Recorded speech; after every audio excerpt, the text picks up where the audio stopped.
Welcome back to another technical deep dive here in the debug zone.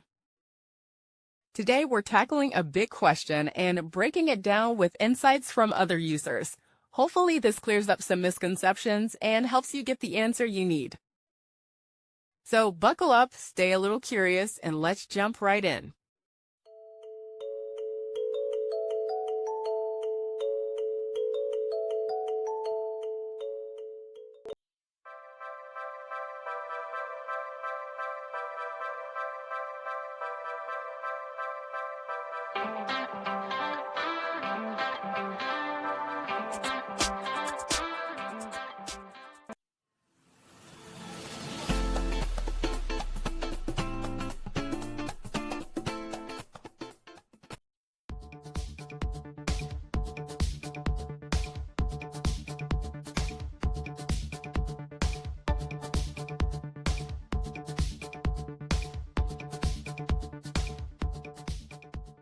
And that's a wrap.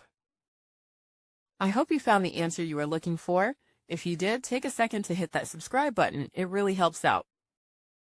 And let me know in the comments which solution worked best for you. See you next time in the debug zone.